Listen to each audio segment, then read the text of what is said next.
Welcome to the Undisputed podcast. I'm your host, Jenny Taft. This podcast is the full show from today's episode of Undisputed from start to finish. They've got a busy slate, so skip Shannon, let's get to it.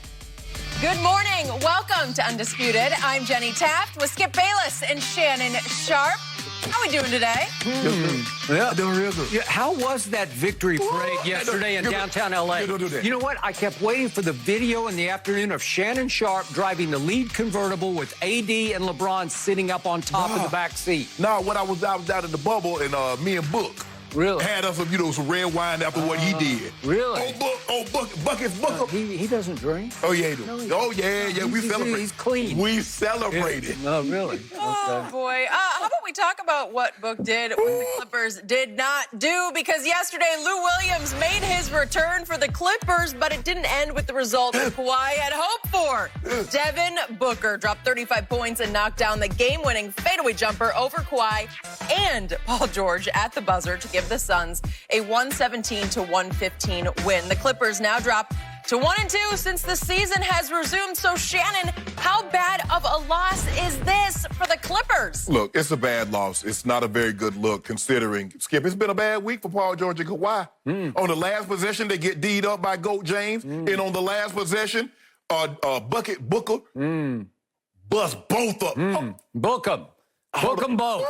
Throw them in the clean. You remember that? You remember Hawaii 5-0? Book them down. Skip.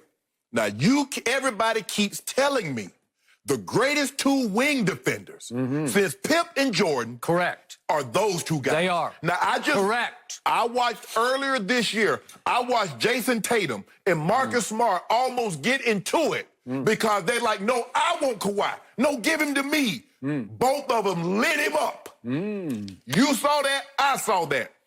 Skip Bayless. Kawhi Leonard is not the same defender he once was. His lateral movement, his side to side, his quickness is not what it used to be. And if anybody says it is, they're fooling themselves. They're holding on to things of the past. Tom Brady, Kawhi Leonard, just not what they used to be. We're going to talk about Tom Brady a little later. Right now, this is all about Kawhi. Yep. Oh, all about Kawhi is or isn't. Shannon Sharp says, Brady and Kawhi, ancient history. Skip. All I'm saying is this. It's a loss. It's a regular season loss. Unlike the Lakers, when they lose, the sky's falling. I told you I had my concerns. AD is not the guy. But the moments the Clippers lose, it's a regular season game. All I'm saying is keep that same energy. Skip, stop this notion that the Clippers are unbeatable. That's all I'm saying. It is a loss. And you people expect, I didn't expect. Now, maybe some people did expect some team to go 8-0 in the bubble. I never expected that. But this notion that the Clippers are unbeatable is a fallacy. You know that, and I know that, but I've never seen in all my years. I'm 52, and I go back. I remember. I'm trying to think. I go back to the Supersonics. I remember the Supersonics beating the Bullets, and the Bullets returned the favor. So that's how far I go back with NBA Finals. I've never ever seen two superstars on a team and everybody hyping up the two bench players, Trez and Sweet Lou. I've never seen that. So now, in other words, what Skip Bayless and a lot of people are telling me, Kawhi Leonard needs Lou Williams and Trez Harrell to save his legacy. Because that's what you do every time for LeBron. Ray Allen hits a shot, he saved his legacy. Although LeBron was 25, 11, and 7 through that playoffs, through the finals, and the last 4 games, he was 32, 10, and 7. But no. Ray Allen saved it. Skip, stop this. The Clippers lost. Booker is for real. He's gotten 70, he's gotten 50, so he can flat out score the basketball. And once Skip, you remember, I think it was maybe last year or 2 years ago, he was in a pickup game. And to keep him from hitting the game winner, they double and triple teamed him in a pickup game. And he's like, man, what's going on here? He's like, we're trying to win the game. So they tripled, so we know what he represents on the offensive end. He's as good as we have in the league. He's coming. But Skip, he did a number on him. I'm just trying to figure out how do you have two great wing defenders and can't nobody cool him off. Where's the cooler? Not Paul George. Got him. Kawhi didn't even want it. Skip Bayless, you need to stop this. All I'm saying is I haven't started. No. All I'm saying is this. They've lost 2 of their 3 games. And when they shot the ball lights out, everybody, oh, see, that's what I'm talking about. But Skip, stop this notion that the Clippers are unbeatable. That's all I'm saying. It's a loss. It's a regular season loss. Only the Lakers lose the championship every time they lose a game. Stop, okay? Can we just pause? I'm about to start. Thank you very much. You know what? You were right. The Clippers got exposed yesterday. They got exposed as a team that is much mentally tougher than your Lakers. They got exposed as a team that fought back when most teams would have said, no mas, like your Lakers did on Saturday against Toronto. They finally ran into a team, a defending champion team, minus Kawhi Leonard, but a team that is mentally tough and that got after them on defense. And what did your Lakers do on Saturday Saturday evening against the Toronto Raptors? Same thing Clippers did. 10:23 left in the game. From that point forward, after LeBron hit a three-point shot, they got outscored by 19 points down the stretch, and they said, no mas, we give up. You can have this. You are mentally tougher. You want it a lot more than we do. And yesterday, the Clippers showed you they will not quit, even in a game they should have just said, okay, that's enough of. And I'm going to remind everybody that the Phoenix Suns, you said nobody's going to go 8-0 in the bubble. I don't know how, but they're the only 3-0 team right now in the bubble, right? They got to 3-0. Right. So I'm saying, wait a second. They beat Washington, and they beat the Mavericks. I don't know. They beat the Mavericks. That was a very impressive. I mean, and then they beat the Clippers, and they beat the hell out of the Clippers in the first half, because I will give you this. The Clippers took the first half off because the Clippers were coming off a game against the Pelicans in which they hit a franchise record 25 three-pointers. They made 53% of their threes against on that day, the lowly Pelicans, who trailed by 42 late in the third quarter. That's how that game got so far out of hand. So yesterday, I was not surprised that against a young, tough-minded, up-and-coming Suns team, that the Clippers said, let's take our foot off the gas just for one afternoon. It's a little earlier in the day. Let's just cruise through this one because we got some bigger games coming up against Dallas and Portland. Let's not spend ourselves on this game. The Phoenix Suns, coached by Monty Williams, who's a fine man and a fine basketball coach, and just what this team needs, are loaded with young talent that is starting to come of age right before your very eyes. One of their best young talents is not even there. Kelly Oubre. That is true. He's not even there. I love him, but I love all the rest of them too. And I'm not saying that Devin Booker is Steph, because he's not, and I'm not saying he's Clay, because he's not. But all he does is take and make big shots. He's got huge clutch gene. He's got big guts. And if you stay close, if they hang in and they get him the basketball with 5 seconds left, you better watch out, because he is going to find a way to take and make that shot. And he's done it to a lot of other teams other than Kawhi and Paul George yesterday. So what happened? First half, they take it off. They trail by 13 at one point. And then at halftime, they said, okay, that's enough. Here we come. And guess who led them? My man Kawhi Leonard said in the second half, here I come. He makes 7 of 11 shots. He scores 17 points. And with 30 seconds left in that game, he makes 2 clutch free throws that LeBron couldn't have even sniffed at that point. LeBron would have gagged one of those free throws. You know it, and I know it. If we could see what happened, he makes the 2 free throws. Boom, boom. And then what happens as we go to the other end? Help me out here. Kawhi makes the second one. Swish. And here we go to the other end. And guess what happens? The Phoenix Suns finally miss. They've been making everything all day. And Ricky Rubio gets stuck because they just get suffocated. And he takes what I thought was a pretty poor shot. Here we go. And guess who's going to get the rebound ultimately? Here's Rubio. He has to jack one up here, and it's no good. And Big Zoo gets the rebound and throws it right to Mikal Bridges. What are you doing? It's Big Zoo. He had 18 and 12 in this game. He looked pretty dominant. Big Zoo, you loved him when he was a Laker. Yes. And he turns right around with the rebound and a chance for them to go win the basketball game, and throws it right to Bridges. He was trying to get the ball in the outlet. He was trying to get an outlet, and there was a hand in the way, and that's the end of that story, because all of a sudden it's timeout, Phoenix, and they get, with 5 seconds left, the last shot in question. So what happened on the last shot? Devin Booker couldn't find a crack anywhere. He tried and he tried and he wheeled and he dealed, and there was Kawhi jumping in his path, and there's nowhere to go. There's nowhere to go, and he finally pivots, wheels, falls away. Can you contest any better than Paul George contested? And won. Okay, can you contest it any better without actually blocking the shot? I don't know. LeBron did. No. LeBron did. Yeah. LeBron contested PG. You know what? That's where on the playground you just say, too good, congratulations, see you next time. Skip, that's what you say. And he fouled him. And he hit him on the wrist. Paul George hit him on the wrist. Skip, you said Devin Booker is not Clay. He's not Steph. He's different. Clay is more catch and shoot.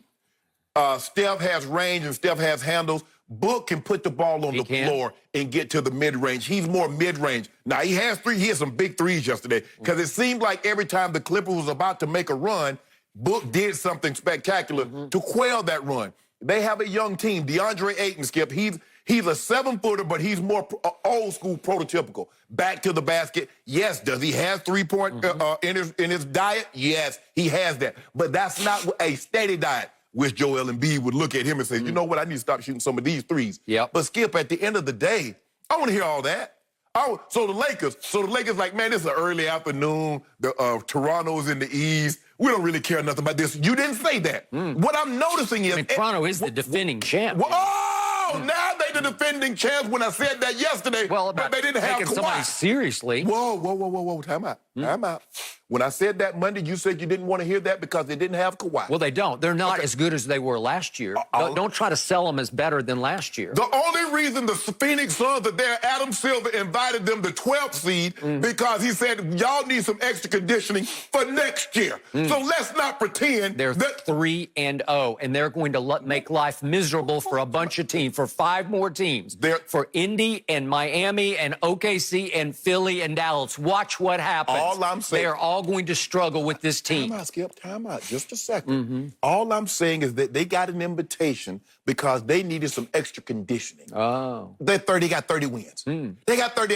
They had 29 wins going into this, right? Okay. They've got 3 in the bubble. Okay. You like that? So let's not pretend. So no. What you're trying to do is that you're trying to overvalue them now to try to minimize what happened to your Clippers. Flip City. The Suns are a grand total of 3 games back of the Grizzlies. You like that? Hold on. They're 3 games back. Okay. Are they mathematically eliminated? They are not. Time out. Are the odds long? Yeah. Time out. Just a second, Skip. The Grizzlies are 3 lost. They're 0-3. The Suns are 3-0, and they're still 3 back. So what were they at the start of the bubble? 6 games back. So stop this notion, Skip, that they had 5 to play. Stop this notion that they had won 50 games. They bust the Clippers up with Paul George and Kawhi. Bust them up. It took like one of the greatest last-second shots I've ever seen contested. It doesn't get any better than what he pulled off. Skip, he's doing this without Kelly Oubre, who had been playing unbelievable. Love him. All I'm saying is, hold on. Was Paul George? Hold on, wait a minute. You trade for Paul. Hold up. You trade for Paul George. You say the earthquake that hit was Kawhi Leonard. So you got Paul George and Kawhi Leonard, and you're talking about Trez Harrell is not being there. He's tending to an emergency. I haven't even brought that up yet.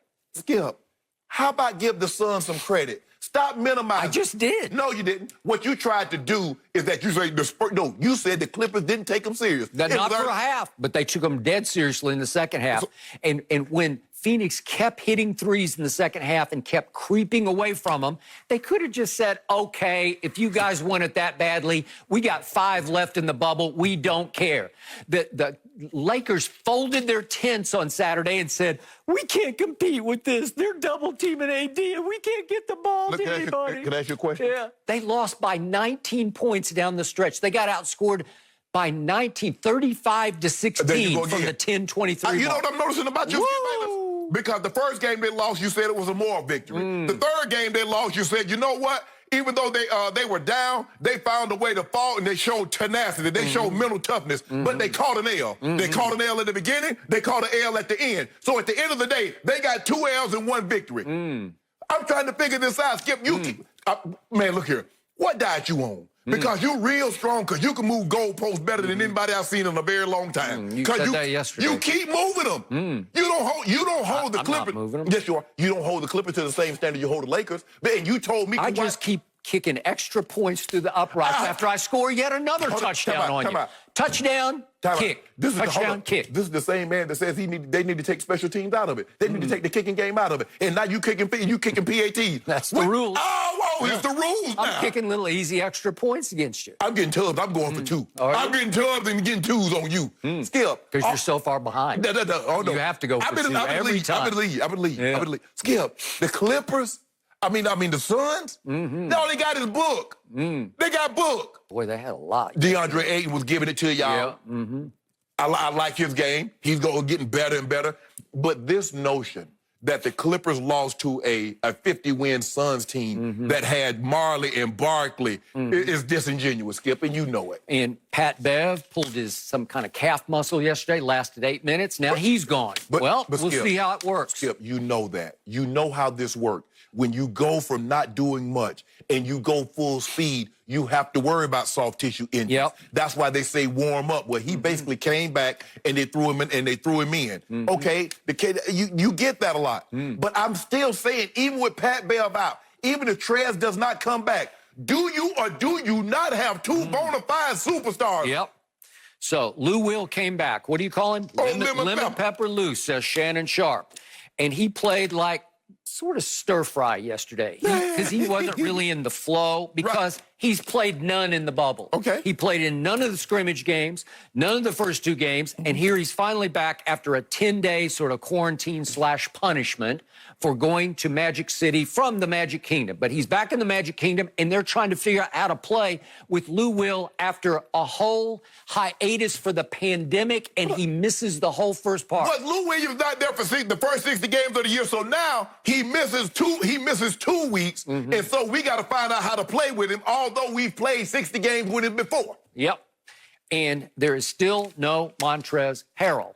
And I'm not exactly sure why, but he lost his grandmother, I guess, a couple of weeks ago. He has now been gone for 19 days from the bubble. Yep. So can they survive without Montrezl? Well, they can't go win the championship without him. Why not? Because he's the beef eater at the end of these games. He comes in, I told you, the 2 closers are Lou and Trez. Off the bench, they are the most dynamic duo in the league. You know it, and I know it. And they have been missing in action. And again, I don't know what's going on with Trez. I don't know how long you grieve. I'm a bad one to ask about that because I never took a day off after I lost my father, my mother, my sister. I just don't take days off because I think you should just go on and go forward. So I'm not going to comment on what he's doing or not doing. That's up to him. That's his own personal choice to make. But right now, they don't have him, and we are creeping closer and closer to the playoffs. It's just what? We got like a week left here? Yeah, but what's baffling to me and what I cannot get my mind around, I've never in the history of the NBA where you have 2 superstars and Shaq and Kobe say, man, we really need Rick Fox. If we don't get Rick Fox, we got no chance of winning. Wait, time out. Did I ever say that Kawhi and Paul George are better than Shaq and Kobe? No. Did I ever say that Kawhi and Paul George are better than Jordan, period? Jordan, period. Because he wasn't a duo. He was a solo. They are superstars. You keep telling me, even though LeBron James won a championship in 2016, in which he led every player that touched the court in points, rebounds, assists, blocks, steals. He led them. And over the last 3 games, he was 36, 12, and 10. And you tell me Kyrie saved him. Well, he did. LeBron averaged 25, 11, and 7 against the Spurs. Who was the closer for that team? You see? Kyrie Irving. Who hit the shot that won Game 7 at Oakland? Kyrie Irving. So what did 25, 11, and 7? What did a man that lead every statistical category? So what role did he play? We're just talking about closing. I just closing. Lou Will, Montrezl, they close. Skip. They slam doors on people. Let me ask you a question. How do you close on a house if you don't get a loan? How do you close on a house if you ain't got no money? How in the hell can you close if you're not there? As a Laker fan, down the stretch, are you more afraid of Big Zoo or Montrezl? Help me out. No. Who are you more afraid of? You are cowering over Trez. None of them. Trez is going to beast mode you. You know it, and I know it. He would have beast moded Ayton yesterday. Hold on. Was Trez there with the last time we played them in their building? Was he there, Skip? I just need to know. You're going to win an occasional game. If Avery Bradley makes 6 threes, you're probably going to win. See, you see what you did? You see what you did? 6 Now threes. Avery Bradley making 6 threes, but you touting Trez and Lou Will. Which is it? All I know is my team is not whole. Yeah, and you have lost Avery Bradley. Now your team ain't whole. Yep. Now your team ain't whole with 2 superstars. You told me that LeBron and AD, they got a window game, regardless of who comes off the bench, no matter what production Danny Green, what production such and such give you. Why can't you ask the same of Paul George and Kawhi? That's all I'm asking. All I'm asking is if Big Zoo doesn't make one stupid pass. Oh, now see. We're having a different conversation. We'd be talking about something else because you'd be saying, the Clippers did it again. Can I ask you a They question? fought back. They battled. They gutted it Can I ask out. you a question? How many games this year does Big Zoo have 18 and 12? So he gave you something they haven't given you.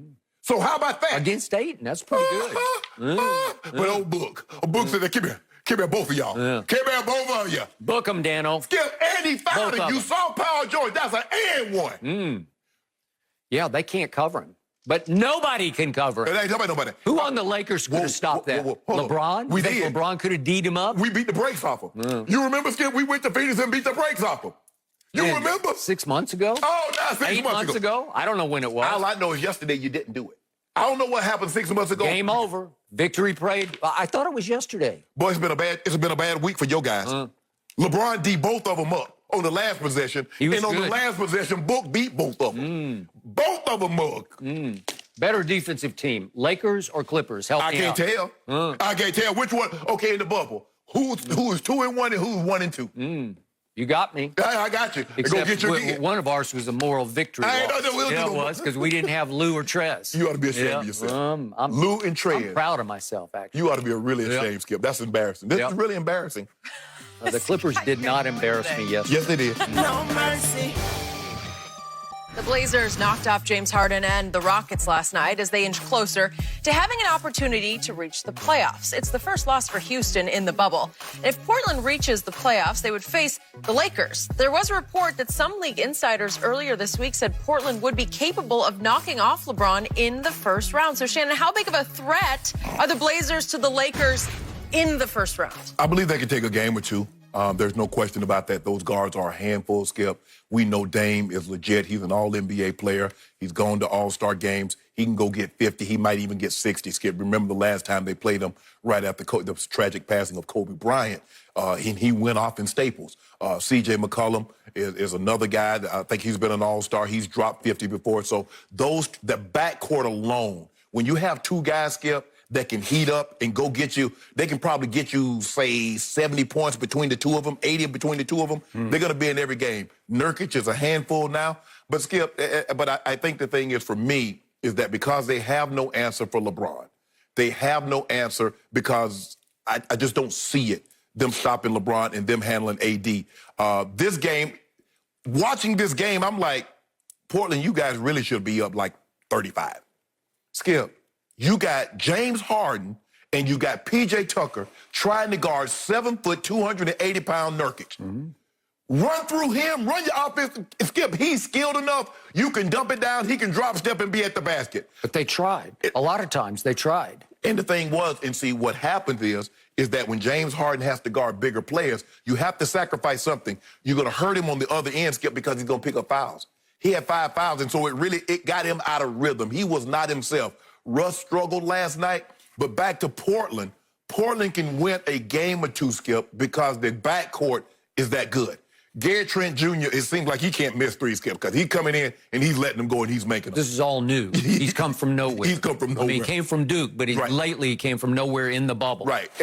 And Melo's played huge because it was him hitting those big 3s against Memphis that got him close, got him into overtime, and they end up winning the ball game. And last night, he hit the 3 that was heard around the world. I think the thing is that I'm watching Melo, Skip.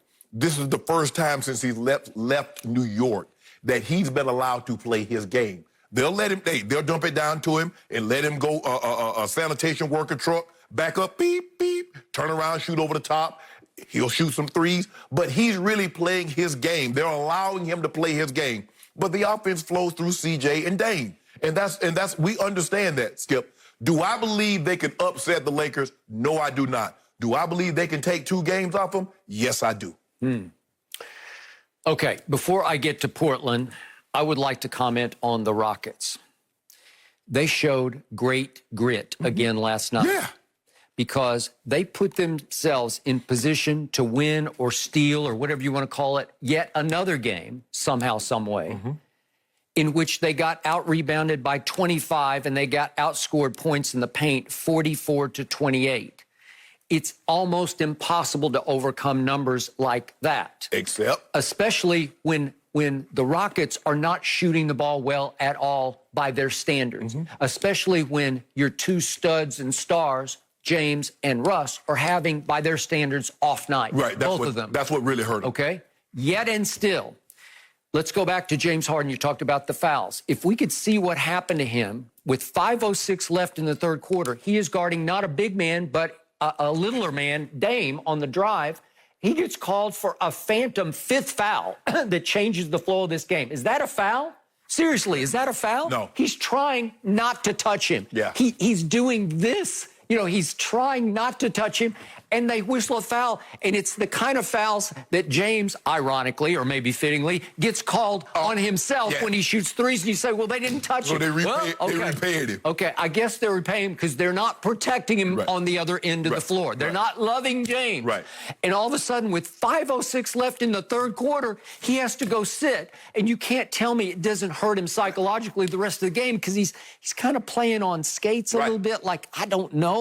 He's like on thin ice. And didn't he start like the first 4 minutes of the fourth quarter on the bench? He did. Okay. And sometimes he does that anyway. But the point is, it hurts you a little bit psychologically in a battle of that magnitude where it's just, you know, tit for tat. You make a shot, we make a shot. You know, what you can do, we do better. And it goes back and forth.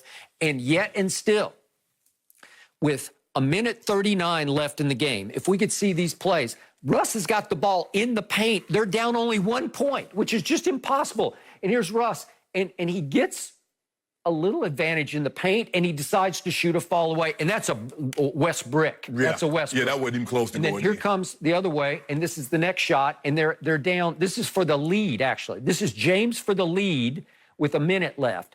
And it's just going to be your basic step back, and it's a fairly open shot for him. And he just missed it long, okay? But that's with a minute left. And then here we go again, and James is going to get another shot. This is to cut it back to 5. That's just wide open because they banged into each other. Right. You got to make that. That cuts it. That's going to cut it down to 2 at that point. That's the shot he normally makes. You just swish that. It's like a free throw for him, right? Okay, so don't tell me they didn't have 3 great chances down the stretch to be right in the middle of this thing. And obviously what we bypassed in the middle of that sequence there was with 54.6 left, Melo hit what became the dagger 3. I was happy for him. He's come back from the NBA, quote-unquote, dead. And all of a sudden, he's found a home in Portland. And Damian was very complimentary of him after the game and said, he's a Hall of Famer. You know, like he doesn't want to defend him. He wants to say, well, what's there to defend? He's a Hall of Famer. But he did say that Carmelo has blended into their offense because he will catch and shoot it as a spot-up shooter. So I get it. Occasionally, they flip him a bone and they let him back down and do what he does. Especially last night, Skip, he had smaller guys on him. He did. And see, that was the thing. You got smaller guys on you. That's what I'm saying, Skip. You got P.J. Tucker guard Nurkic, Skip. Why would you shoot anything outside of 5 feet? Nurkic, get your big butt down on the block and take this ball and go to the paint. But they will fight you. They will push you. They will shove you. They will body you. They will caboose you. They make it hard for Nurkic. Nurkic was struggling. He was getting frustrated because it's just a little bit short. You're getting bumped. You're getting banged. He missed a lot of easy ones. Just little bunny shots that are just a little short, just off the rim. Then you tip it and miss it. You tip it and miss it. And all of a sudden, Covington goes up and snatches the rebound, and here they go the other way. That's how they play. The only thing I don't love about it is they're always on the edge of the cliff. They can't blow anybody out because they're just too little to blow anybody out because you can get too many easy ones on them. You're getting so many second chance points against them. So they hang in, they scratch, they claw, they fight back, and then all you have to do is down the stretch, your 2 studs have to make their shots. And if they'd made them last night, but they did not. And by the way, Russell Westbrook goes 5 of 12 from the free throw line, can't win that game. And the night before, Skip, he was just like 10 or 12. But he was automatic. Yes. He made some big clutch shots. Okay, this one, that was against Milwaukee, obviously. But this won't work because you left 7 points, or even say, let's say 5 points. You just left them on the table that were going to be crucial down the stretch. So in the end, I was very impressed with how Houston hung in. But now let's turn our sights to Portland. You say maybe they could win 2 games. I just don't know about Portland. On paper, I give you this. On paper right now, I get it. Biggest threat to Lakers in first round on paper is this team. This team has 2 terrific guards, obviously. Dynamite. And you have lost your best perimeter guard defender, Avery Bradley. Yes. So now you don't have Avery to bother one of those 2 guys, right? Yes. So who's going to guard either one of them when we talk about mismatches? Yeah. I don't know. I mean, Danny Green will probably start on Dame, and KCP will probably start on CJ. Okay, that's probably what you have. Is Danny a little too tall to sort of guard smaller guys? Sometimes he can be. He's a little too long. Yeah, he don't move as well laterally like Avery does. Okay, here's my issue with Dame and CJ. They're fine young men, got nothing personal against either one of them. But what stuck in my craw is what I failed to see against Golden State last year in the Western Conference Finals. Do you remember this? They played 4 games, and they lost all 4 to Golden State. There's no real shame in that, but if you are those guys, you should at least get one of those games. Well, Skip, it is some shame in that, because there are games that you're up 15, that you're up 18, and you got to be able to, and I get it, if you're in Golden State, you get a lead 10, 12 points, and they fight back, okay, I get that. But when you're home, and you're up 15 at one point, you're up 17 at one point, and without KD, you got to bring one of those home. Without KD, that was the point. So I'm going to throw a few numbers at you. 4th quarter overtime of those 4 games, Dame and CJ, they combined to go 12 of 46. That's 26%. And let's just look at CJ especially. He went 4 of 20 from the field. These are in 4th quarters and 1 overtime. And he went 1 of 10 from the three-point line. He went 1 of 5 from the free throw line. It's not CJ-esque. It's not what you expect. But the lights got a little too bright for him in this series, because people started saying, well, if there's no KD, shouldn't you guys, you know, shouldn't you at least make your own little splash here? Shouldn't you win a couple of games? And those guys, down the stretch of those games, CJ was a -34 and Dame was a -30, and I could go through all the stats, but it's horrendous what they didn't do, how many shots they made. Yeah, but Skip, they got dynamite in those arms, though. They can still light you up. Dame can go get 60 on you. Okay, CJ can go get 40. But I'm talking about 4 straight 4th quarters with 1 overtime. They disappeared, they shrank, they shriveled up. Both of them did. And the thing, Skip, when you look at Portland against Houston last night, they had a huge size advantage. You go Nurkic at 7 foot. You go Whiteside at 7 foot. You go Zach Collins at 6'10", 6'11". So they got a size advantage. But with the Lakers, they're not going to have that, because they have 7 foot JaVale. They have 6'10" Dwight. They have 6'10" AD. So the question is, Skip, I still believe they can get a game or 2, for the simple fact of that backcourt. That backcourt is electric. And I wouldn't put anything past them, because I've seen Dame carry a team, carry Portland to victories when no one else can buy a bucket. He can't miss. He can go 10 for 15 from the three-point line. And when you go 10 for 15, Skip, it's demoralizing. I haven't seen it enough in the postseason. I saw it in one series against Russ. Remember? And they don't like each other. Well, Skip, you remember he beat Houston a couple years ago with that walk-off 3. So he's more than capable. But, Skip, here's the thing that's concerning. You look at Dame. Dame is playing 43 minutes a game. That's up 6 from the regular season. CJ is playing 42. That's up 6 from the regular season. Melo playing 36. That's up 3 from the regular season. I don't know if you can go through, and this is going to take, they're going to have to play 40-plus minutes, because the other night, Skip, Dame played the entire second half. Last night, I think he got a break for about 2 minutes and 40 seconds. Skip, he's going to have to play 40-plus minutes from here out. Okay, so here's to me the banana boat key if it becomes Portland versus Lakers. Can Carmelo, one of the closest friends to Bron, can he guard LeBron? Because he's the only one on that roster with the capability, if he decides. George Karl once told me when he was coaching Melo in Denver, He can do whatever he wants to do. He says he could average 10 assists a night if he chose to. Right. He can defend when he chooses. Right. Would he choose to guard LeBron and body him up? Because he's big. What is Mel, 6'8"? Yeah. And he's stout. Right. Now he's slimmed down. He looks great. Right. It's the best I've ever seen him look. Skinny Mellow. Okay. Yeah, skinny Mellow. But skinny Mellow is not skinny. But the thing is, Skip, what made Jordan, what made Kobe and LeBron for a period of about 6 or 7 years, what made them so unique? Not only could they take the opposing team's best player if it was a wing, but they could do that and still get you 30. Very few players now, Skip, can guard, but you don't want your best offensive player playing the opposing team's offensive player because it zaps so much out of you. Okay. All right. Conclusion to this, for me, I give you Portland is the best team on paper versus Lakers first round. But the team I want to see, the matchup I want to see that would be must-see for me, would be Zion and the ex-Lakers, the traded Lakers, versus the King They and wouldn't win a AD. game. Huh? They wouldn't win a game. They would win a game. They wouldn't win a game. I want to see transcendent. I want to see special. I don't trust the Portland backcourt enough, but I do trust Zion. When the lights get the brightest, he plays the best. They ain't got enough and if firepower. he plays his way into some kind of shape before that first round and they can slip in, and I told you they got by far the easiest schedule. If they slip into through that back door, you better be careful because Zion will rise and shine Think again. about what you just said. Yep. You talking about if Zion plays his way in shape. Yep. That's like saying, man, if a college student did his homework, he'd have graduated. Really? Isn't that what you're there for? If So- you're a professional athlete, shouldn't you be in shape? Okay, but he's just going to get it by osmosis. He's just going to keep playing basketball until he finally says, you know what, I'm starting to feel pretty good. Skip, New Orleans would not win a game. Okay.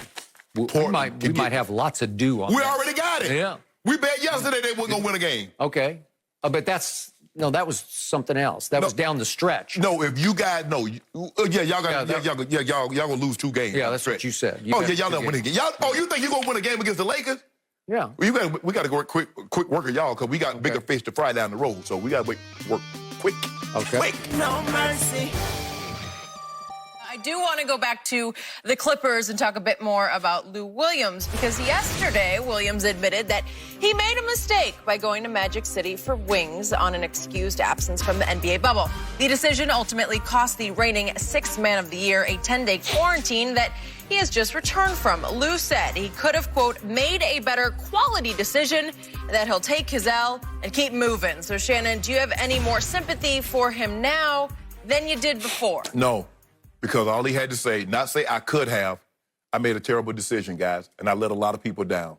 I let my teammates down. I let this organization down. Doc Rivers, they had a lot of confidence in me that I was going to go from point A to point B and get back here. Yep. So I let a lot of people, not I could have, I made a horrible decision, and that I'm sorry. Yep. Simple as that. Okay. Skip, who threw him under the bus? I would never, ever, hey, man, let me grab a picture. In here? No. I'm always leery. Skip, the thing is, Lou understands this. Lou, you're somebody. If somebody wants to take a picture for you, it's going up on some social media platform. Facebook, Twitter, IG, it's going up. So what do you think was going to happen? Even though you might have been in the VIP, first of all, you're not even supposed to have your phone out. You're not even supposed to be taking no pictures in a place like that. So I don't even know how that happened, and I'm sure management's not going to allow to do whatever his name is back in there. You can't take pictures in there like that. Jack Harlow, the white rapper. Yeah, you can't do that, Skip. Lou, you did this. I think he was with Lou. I think, because he's a big Lou fan. They know each other. Right. Skip, you can't do this, Lou. Let me take a selfie. Right, and I'm not. What do you think's going to happen? He's a wannabe star. You know, what's he going to do? Post? And he's, Lou said he went to get wings to take out, and Did he go to take out? I don't know. What he was looking to take out, Skip, you can't take that out until after 2 a.m. Okay. The wing you can get any time, but what he was trying to get up out of there is after 2 a.m. But at one point he said there were no entertainers present. I'm calling baloney on that. Yeah. What the girl just said, she danced for you. Is she not an entertainer? I don't know. I don't know. Maybe she was a customer who just likes like, to dance. Well, she messed her money up, Skip. First of all, you don't tell. Because normally guys go in there, Skip, they don't want their business out there in the street. Oh, guess who was in the club last night? Well, guess who I danced for the other night? You don't do that, Skip. Lou, you put yourself out there. All you had to do was say, guys, I was wrong. I apologize. Hopefully my team, my brothers know that I love them, and I'll be there for them. I'm going to get back as soon as I can. Don't say I could have. You should have. Not could have. You should have made a better decision. You were wrong. Own up to it. Let's keep it moving. Yep. I am so with you on this. I wanted to hear a little more contrition from Lou. And all I heard was, in hindsight, I think as far as public safety issue goes, I probably could have made a better quality decision. Public safety? So he's saying I shouldn't have threatened those in the bubble by stopping off for the wings. But he said he went to view the body of a mentor of his, the father of a friend of his. Right. Whom he grew up respecting, said he's the first man who had real money that he'd ever been around. Right. And so he was grieving for a couple of weeks. Right. So he goes to the viewing, and then it just happened to be nearby the restaurant that he is known and often he's actually famous for going to this place. And he has a dish He named got after it him. on the menu. He's got it on the menu. So we get all that. But obviously, the bubble is about sacrifice. Thank you. For your brothers, for your teammates. And so if you're going to go grieve, and you and I talked about this when it happened, there's a way to just in and out. You can go for a half hour to the viewing. You can pay your respects. You need to stay away from everybody because you're in a group. Right. And you're also trying to coexist in a bubble. Correct. With teammates who are trusting you not to go to a group session. So what they even put on the protocol, you can't go to a religious, right? You can't go to church. You can't do anything because you're in a group. That can be the worst. Because what they're trying to do is that they're trying to have this bubble protected so the outbreak, the virus doesn't breach the bubble, and they have an outbreak. That's for the most part, Skip. You've seen the bubble. They've had all these tests, and they've been pretty secure. As opposed to baseball that allow the guys to go and come. They go in the casinos. They go like it's regular. And what happened to the Marlins? And what happened to the Cardinals? And there you go. Okay? It's going to happen if you don't. It's all for one and one for all. Correct. You're only as strong and as safe and as healthy as your weakest link. Correct. So he became their weakest link. And I wanted him to just gush an apology to his teammates. Thank you. Not to the public, just to his teammates. And I still think there's some disunity over this. Like, I still think Kawhi, some of the older players, that they're like, really? You would do this to us? That's a rookie mistake. Yeah. Not a guy that's been in the league. How long's Lou been in the league? 13, 14 years? That's not a mistake that a guy like that should make. A rookie, a first or second year guy, you get it. But not Lou Will. And Skip, it's like when someone says something wrong. Well, I could have said it better. No, you shouldn't have said what you said. Lou, you shouldn't have gone where you went. Just apologize. Not say I could have handled it better. You shouldn't have done it at all. That's all we're saying, Lou. If they do takeout, get it to go.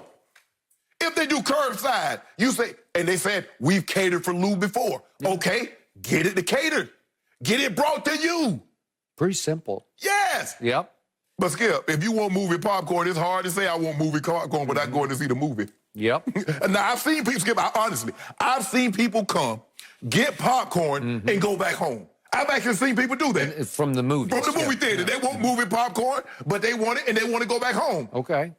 But, normally when you want movie popcorn, you're going to sit down and watch the movie. It's still hard for me to believe it was just for takeout because he was with Jack Harlow, selfie, and to your point, Lou Williams has been around so long. You know what's about to happen, and apparently you have no shame in it. You have no fear that you're really doing anything out of bounds. No.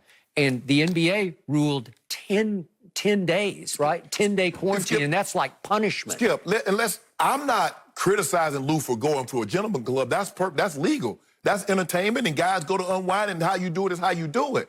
But I'm just saying, in a situation like this, where you could potentially expose your teammates and others, because what they're trying to do, Skip, that's why they put you in a bubble. Because they don't want the virus to breach the bubble. They want to be able to control an outbreak. Yeah. That's why they put you in there. And so this is why they test you every day. Lou, I'm not criticizing you for going there. Have at it, bro. But you can't in a situation like this, under normal circumstances, hey, spend the night. But remember, your brothers are sacrificing, and I'm not saying they're in Alcatraz, but it's not the most fun to be in that bubble. Right. And there's no, to my knowledge, there's no gentleman's club in Disney World. I don't think so. I don't think they got one. Yeah, I don't think so. So You're out and about getting to do this, and you get busted for it, and it gets posted. It's like so bad. It's such a bad look. And I'm still saying that what I admire about what LeBron and company have done, they've been one for all together, sacrificing for each other. And this team has had one player after another go home for various personal reasons. I get it, but it doesn't feel unified to me. Skip, I think one of the greatest things that Coach Belichick has done in New England and why they have success year after year after year, from top to bottom, everybody's willing to sacrifice. Yep. Belichick, Mr. Kraft, Tom Brady, all the way down to whomever the 46th man on the roster is. True. Everyone is willing to sacrifice. And not everybody is willing to sacrifice, because you might have your top guys, but you need your bottom tier guys also willing to pay that ultimate price. And Lou had a lapse in judgment. He made a terrible judgment and error in judgment, excuse me. And he went somewhere. Okay, Lou, just get the thing to go. But you have to know the optics of how it's going to look. Yep. Just so you know, forget Skip, he could have just went to, it didn't have to be a gentleman club. It could have went to a regular club. Yep. But the optics of it is like, Lou, you can't put yourself in harm's way. Yep. And the final painful irony for me to all this is Lou Williams is considered the #1 leader on this team. He's the leader of this team, and he chose to do that. Well, Skip, remember, he was like, I don't know if he was debating whether or not he was going to go to the bubble because it might take the focus off the main issue. Okay. You can't do that, Lou. You were wrong. I just wish you would have just said, hey, guys, I was wrong, but I'm going to make up for it. This was a weak apology. Yeah.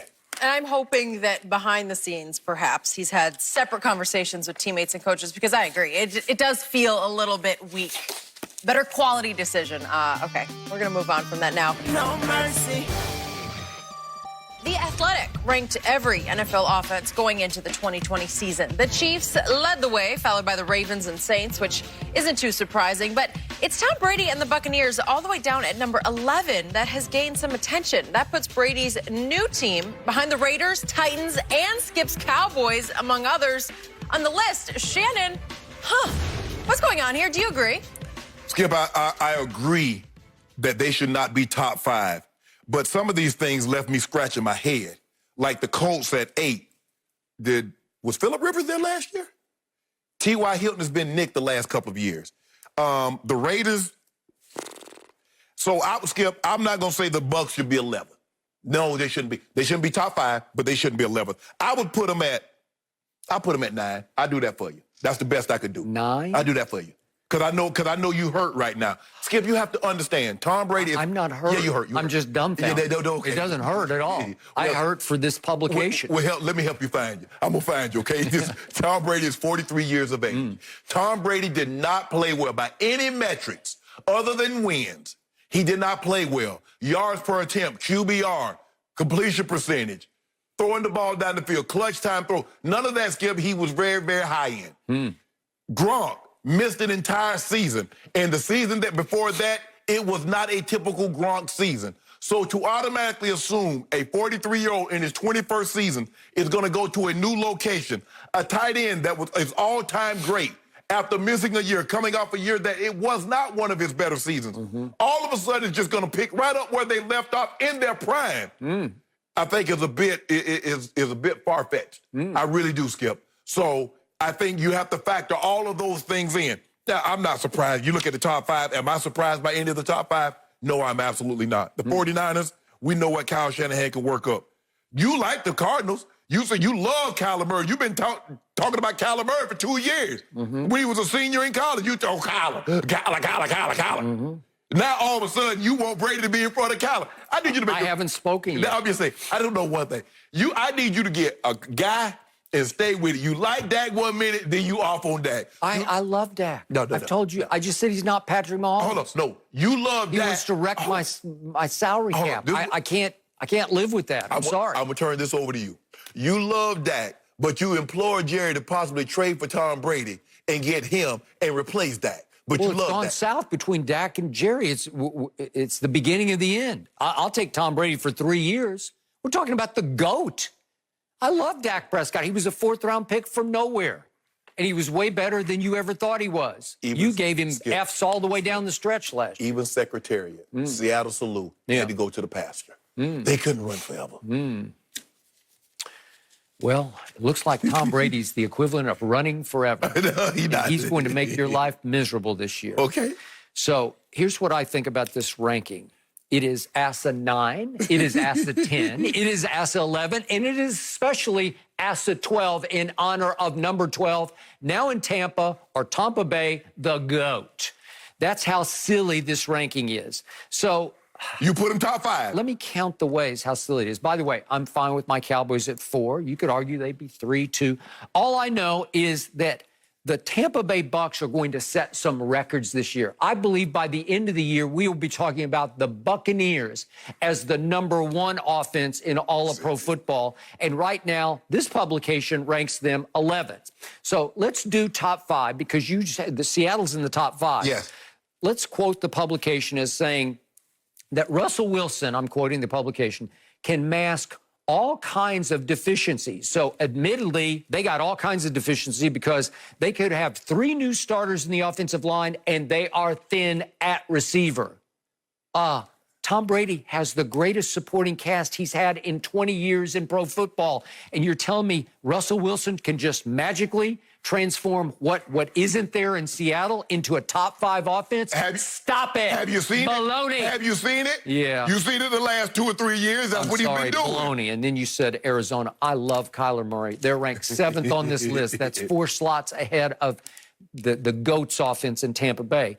And yet it says they are poised for a big leap. Well, they are.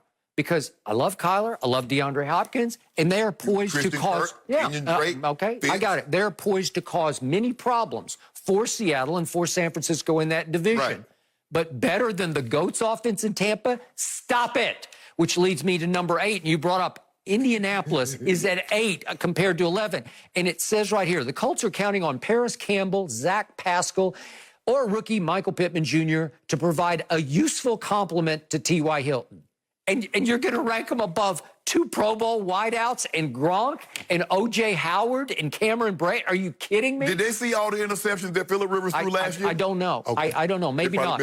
Tennessee, this publication asked, the question was questions with Tennessee are, how will Tannehill, how much will he regress this year? That's a great question. Right. And how productive can Derrick Henry be after last year's workload? Well, those are 2 huge questions that Tampa Bay doesn't face this year. I'm sorry, I don't get it. They're 9th, which leads me to number 10, the now Las Vegas Raiders. Right. And the question the publication asks is, why can't they be a lesser version of the Saints? Well, as in poor man's Saints or homeless man's Saints? I don't know, because Tyrell Williams, Saint who? Darren Watt, Saint who? You got Josh Jacobs. I love Hunter Renfrow. I love them all. Okay, but well, still, where's Drew Brees, though? Where's Drew Brees? Because it's Derek Carr, who did complete 70+% of his passes last year, but his average pass traveled past the line of scrimmage 6.3 yards, which ranked him 38th among quarterbacks. Yeah. Stop it. No, sorry. Which leads me to number 11. The reasoning is, at number 11, they say that now the Bucs go from Jameis to a quote-unquote more steady Tom Brady. That might be the biggest understatement in the history of journalism, from Jameis to the quote-unquote more steady Tom Brady. Right. Yeah, Jameis turned it over 35 times last year, which was 12 more than any other quarterback. Brady turned it over 9 total times last year. So I'd say more steady doesn't quite sum it up, but I'll give you that one. But, Skip, the thing is, though, but the question you have to ask yourself, Jameis was willing to stay in there and take some shots to the chops that we've seen Tom Brady turn down lately. And the question also, is Tom going to push the ball down the field to maximize what this offense was built to do? It will be built to do whatever the GOAT says it's going to do this year. This will be the GOAT's offense. Skip, if you look at all these offenses, all of them have big play potential. The thing that you talk about Tom Brady last year, he didn't have big play potential because why? He wasn't pushing the ball down the field. So if you're going to dink and dunk. To whom is he going to push it in New England? To Julian Edelman, beat up, broken down, led the league in drops, Julian Edelman? Seriously? That's all you got. Who else do you have? You had Antonio Brown for a minute. Yeah. You had Josh Gordon for 3 minutes, and he was gone. And you had N'Keal Harry for the last 8 games, and he never quite got in rhythm. Okay, so where would you put? Well, okay, you say they shouldn't be 11th. Where are you going to put them? At the end of the year, they're going to be first. No, I want to right now. Right now. I'd put them ahead of Dallas. I'd put them third. Skip!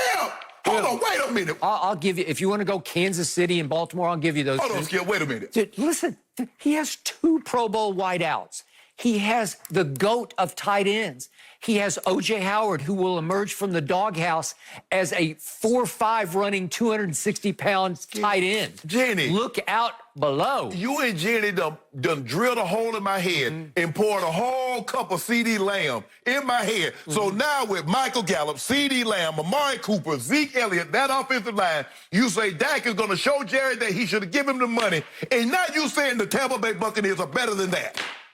Wait a second. Did Dallas have 2 Pro Bowl receivers last year? Because Tampa had 2. Mike Evans, Chris Godwin, 2 Pro Bowl receivers. Pro Football Focus ranked Chris Godwin the #1 most productive receiver in football. Really, Skip? Yeah, really. You don't even believe that.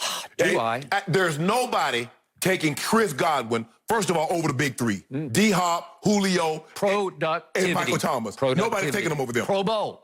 Productivity. Skip.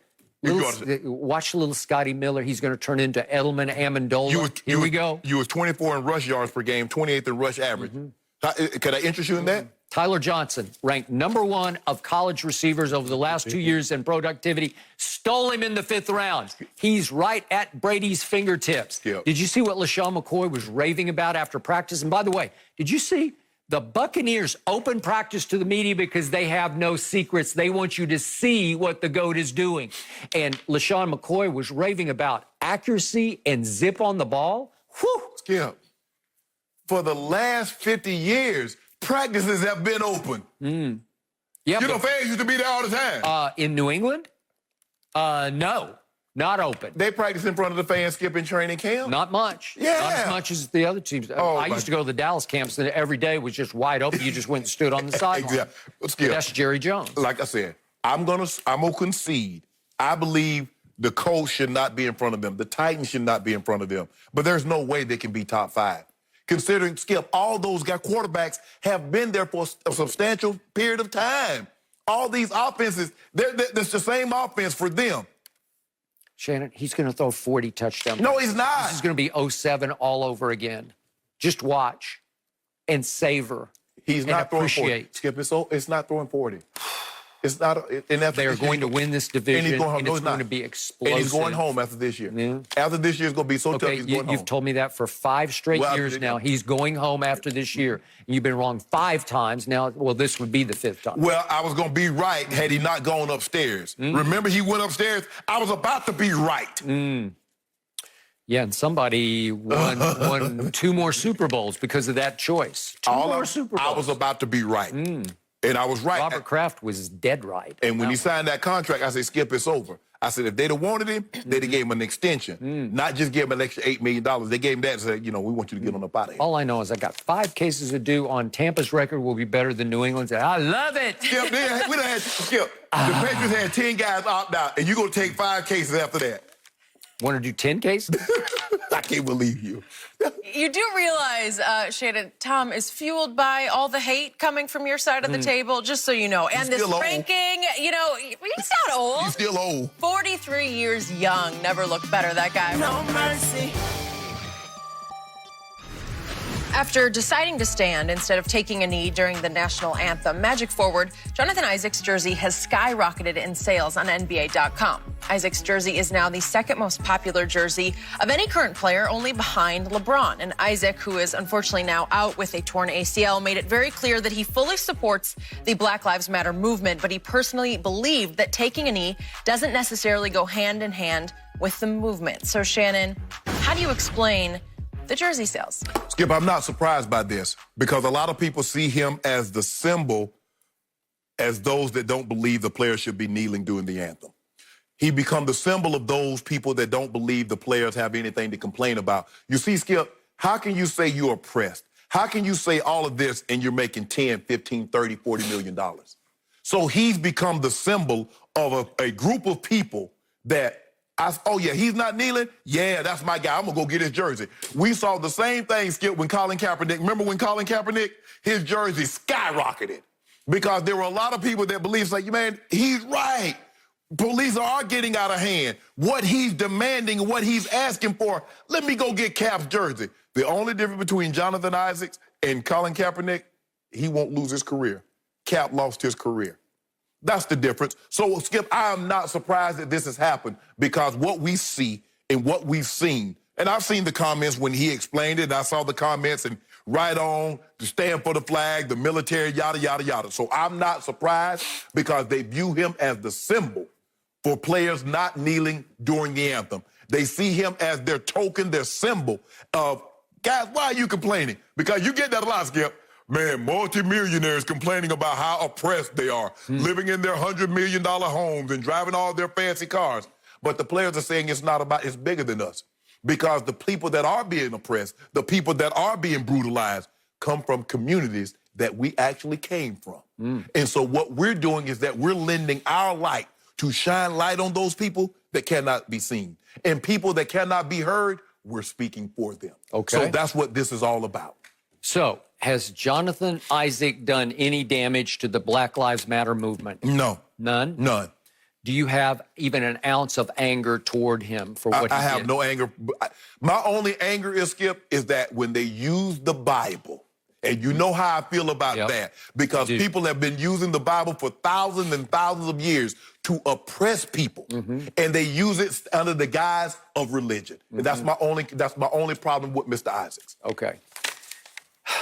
So I am fascinated by this. I have absolutely no problem with what he chose to do or not to do. Right. That is his right.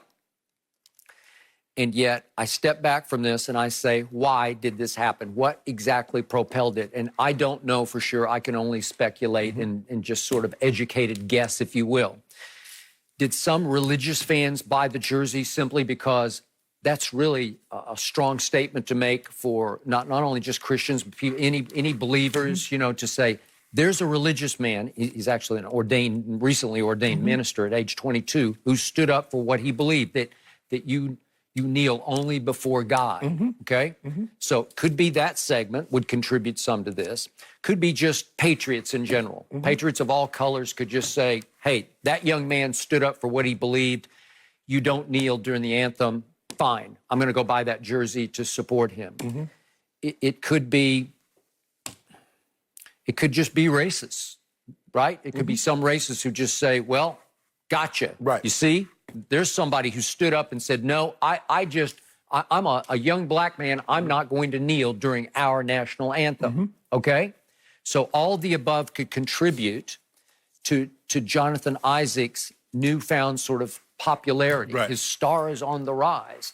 And yet I don't know exactly what percent of each of those contributed to the jersey. For me, for a lot of time, I've talked to black militaries, and people that's been in the military, that's currently in the military, or that was in the military.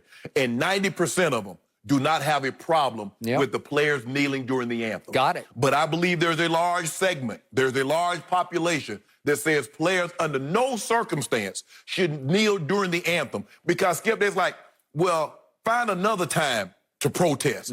Well, Skip, the whole thing about protest is supposed to do what? Make someone uncomfortable. It's supposed to shock the very conscience of the people that you're trying to get in touch with. Okay. So remember what Jonathan Isaac said in explanation after that first game of why he stood and why he also chose not to wear a Black Lives Matter t-shirt. Right. He said, I believe that Black Lives Matter, but his point was a point that has rubbed you the wrong way. He said, the gospel says, the Bible, the New Testament says, all lives matter. Skip, if that was true, Jonathan, we wouldn't even be here. If all lives matter, we wouldn't be here. If we got treated equal, we wouldn't need to have... be at this point in time. We wouldn't even be here, Skip. Got it. But does he understand, Skip, that Jesus would lower himself? He would wash people's feet. That should be beneath. But he saw himself when people were ailing. He would lend a hand. He didn't say, well, nah, all people. Skip, come on, man. Look, you do you. But when you use the guise of the Bible, when the Bible have been used for thousands and thousands of years to oppress people, to keep people apart. Skip, it was before his time. But they said blacks and white was not meant to be together. And they used the Bible. That's what they used, Skip. Yep. So that's the problem that I have, is that he's using, and I hate because people cherry pick. But they cherry pick. They'll take one passage and try to paint the whole thing. You see what it said in the Bible? But he said, yeah, thou should not kill, thou should not steal, thou should not commit adultery, thou should not bear false witness. Love thy neighbor as thyself. Skip, if we love thy neighbor as thyself, would we even be here? Would we even need Black Lives Matter? If all lives matter. I just saw the video, and I know you've probably seen it, Skip, when they say somebody had stolen a motorcycle, and they took the whole family, 6-year-old, 12-year-old, 14-year-old, handcuffed them, laid them face down. I saw it. How the hell you get a motorcycle in a minivan? And I'm sorry, apology. Really?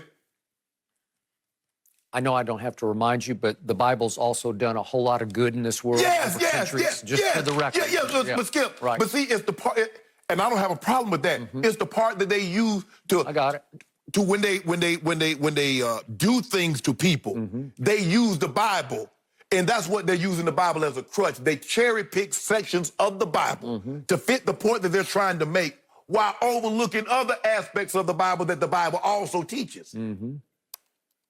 Well, all I know is that something is going on here, something fairly significant, because his jersey is selling second only to LeBron. Yes.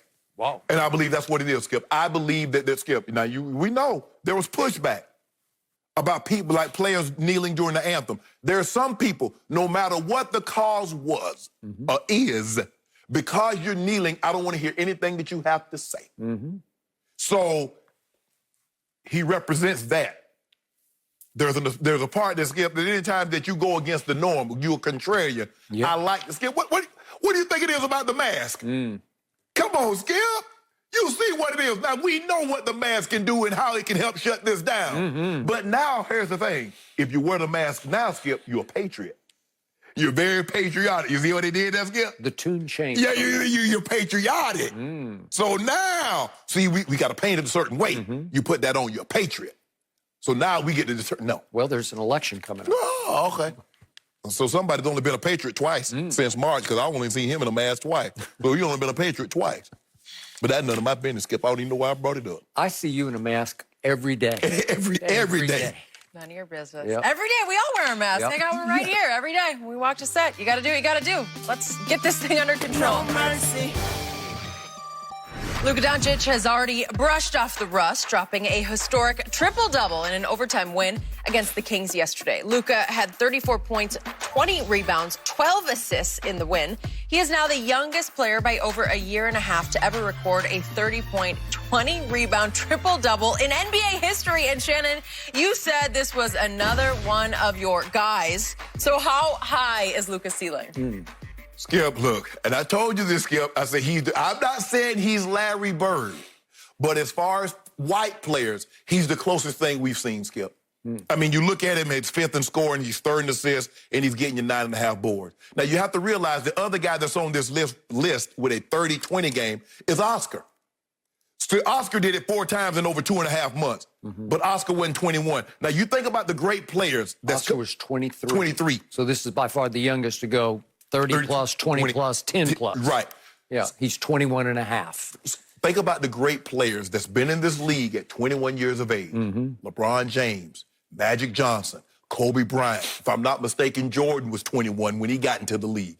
And none of them did this, Skip. Skip, I told you this kid is special. He can do it. He can do it. He got great feel. And the thing is, the same thing about Bird, Skip. He doesn't have Russell Westbrook speed or Derrick Rose athleticism. He ain't leaping over nothing. All he does is get buckets. All he does is 20 rebounds, Skip. 20. And drop dimes. Skip, I mean, to get this at any age is unbelievable. But to have this kind of success in your second year, but it helps, Skip, that he's been a professional for a long time. He's been playing against grown men basically since he was about 15 to 16 years of age. So he's at a decided advantage. It's not like, he came out of college, but he's been playing against grown men. And so it's helped him advance to where he is currently. Skip, he's special. Yeah, Skip, it's just a matter of time. He's going to be an MVP. It's just a matter of time. So I would like to compliment your man, Luka, before I launch into what I really want to say. Luka did come out of the hiatus through the pandemic looking like he put 10, 12 pounds of muscle on in his upper body. He is beefed up. At 21 and a half years old, he is becoming an NBA man. Yes. And it is a man's game. He looks much better. He doesn't look as skinny as he used to look, Right. as slender, as sort of not strong as Right. he used to look. So I appreciate that about him. And to your point, I've said from the start, he is obviously a gifted passer, but he's also an incredibly gifted rebounder. He is Rodman-esque to me because he can't jump. And he's Rodman's height. He's 6'7", so it's not like he's 7 feet tall. Right. He's not the unicorn Porzingis. Right. But they do have 2 unicorns on this team because as a rebounder, he just has that knack, that sense, that gift of... He knows how to find the ball. He can anticipate the ricochet, the carom. He can just... He sees it before you see it. Right. And he can position himself to rebound the basketball. And I'm highly impressed because it's hard to get 20 rebounds. Yes. It's just hard. And he's had a couple of games this year of 15-plus rebounds. Right. So I give you that. Extraordinary. Now, when it comes to shooting the basketball, he's about from here to Boston to catch Larry Bird. And we were in Los Angeles, so we were about 3,000 miles away. Okay, what do I see so far in Luka Dončić? I see a man who right now, there are 147 qualified three-point shooters. He's 140th on that list. He's made this basketball season 31% of his three-point shots. That's pathetic. He's not a three-point shooter. In the bubble so far, he's made 3 of 18. That is 17%. And what happened? They lost to Houston. He went 1 for 9 in that game. They lost to Philly, and he went 0 for 3 in that game. And yesterday or last night, whatever it was, 2 for 6 in an overtime win over Sacramento. Not all that impressive. Fourth quarters, is he a takeover guy the way Larry Bird was? No, he's not, because in fourth quarter attempts, he ranks 36th in the league. So he doesn't shoot it. He prefers to defer in the fourth quarter. Yes. I got it, but it's not Bird-esque to me. No. And in points scored in the fourth quarter, he ranks 34th in the NBA. So it's not like he's a top 10 point generator in the fourth quarter. No. Okay? All right. So I give you the rebounding, but now here's where you lose me on Larry Bird. The book on Luka so far has been, what did the Lakers do to him? You rough him up. You go at him. You get physical with him. You can knock him off his game if you kind of knock him out of the game. Dwight took a shot at him in that game back on November the 1st. I know it seems like 3 years ago, but it's this basketball season. At Dallas, Dwight on a Friday night gave him a little shiver up to the jaw, and it knocked him woozy. Yeah. He wasn't the same the rest of the game. And then what else do we see? On defense, he can be a liability. He doesn't play any defense because the point is, after that game, November 1st, Kyle Kuzma said, we were just going to whoever Luka was guarding. Whoever he's guarding, we give him the ball. One-on-one to put him in the pick and roll. Okay? All right, we got it. Did anybody ever say either of those things about Larry Bird? Let's rough him up. Nobody. No, you wouldn't dare try to rough him up, or he's going to rough you up. You're going to be bird feed, right? Yeah, Larry fight. See? He'll fight. And on defense, I'm not saying Larry was an extraordinary on-ball defender, but he would get after a lot of you. deflection. He would get his hands on the basketball. So he was not a liability. It wasn't like, let's go to whoever Larry's guarding. Nobody ever said that. Skip, I think the thing with the weight is going to help him because I saw him play more through contact yesterday than I had seen him play with in a while. I'll buy that. He was getting a lot of and ones. You got to realize, Skip, he's 21. He just turned 21 recently. So he's 21 and a half. Right. So his body's going to steady, just keep doing what you're doing. But Skip, to get 30, I mean, he get 30 so easy. And like I said, I believe he obviously he can improve it. He's 31% from the three-point line. But let's just say, Skip, he gets to 34%. 35% from the three. Maybe. Skip, you talk about a guy that's going to be 32, 33, 4 points a game for the simple fact he gets in the lane so effortlessly. Yep. Because like I said, we knew how Russ's feet. Russ can get from one end of the court to the other. Derrick Rose was the athletic. Derrick Rose was Russ before Russ. He has none of that. He cannot jump me probably. But somehow he finds his way in the lane, getting and ones. He finds his way, he's navigating. He's about to take a shot, and there's Porzingis. He finds him under the basket for an easy dunk. He does. Skip, he's special. He's the closest thing to Bird. I'm not saying he's Bird. Skip, we're not going to ever see it. We probably, especially from an American player. I don't know if we're going to see an American player become Larry Bird that's white. Skip, Larry Bird was 24, 10, and 6. People don't realize that. Larry Bird was 24 points, 10 rebounds, 6 assists for a career. Not for a season, for a career. Plus, he was a cold-blooded killer. And talking junk the whole time. To everybody. That's why people don't realize it. But if you go back and YouTube it, that's why Dr. J fought him. He fought him. I'm going to bust you up, Holmes. Walk up. I'm going to get you again. Walk up. Oh, got you. Doctor say enough of this. I'm sorry. It's hard for me to even have a conversation putting Luka in the same conversation with Larry Bird. It's blasphemy. Let me ask you a question. But is he not the closest thing that you've seen? I think that's a commentary in itself because there was only one. There was just that guy. Yes. And he came and he went. Right. And he had to go a little early because his back gave out on him. But the thing was, Skip, and you have to realize that Larry was doing this when the league's predominantly black. We're not talking about the 50s when there's only a handful of black players. He's doing this against Michael and Magic, Moses, all them guys there, Hakeem Olajuwon, Patrick Ewing, all these guys in their prime. And Larry Bird is the last guy to win 3 consecutive MVPs. 3 consecutive. It's almost not fair to this kid to even say, well, he's the closest to, well, from here at Boston. Yeah, I don't know. He might be a little have closer. to walk from here to Boston. No, give me a little closer to that. Get a man some credit. Skip, he got 16 triple dubs. And they should have won that game. You know they should have won that game against Houston. They should have won. But they didn't. They had it in the bag. See what happens when the playoffs start because they're about to start. Well, they right now they're going to get the Clippers. Yep. We're okay. You're okay? You're feeling okay? All We're good with that. Confident. No mercy. Saturday, 2 top weltermates, Jamal Shango James and Tomas Dulerme, battle for the interim title. The hard-hitting action begins at 8 Eastern on Fox and the Fox Sports app.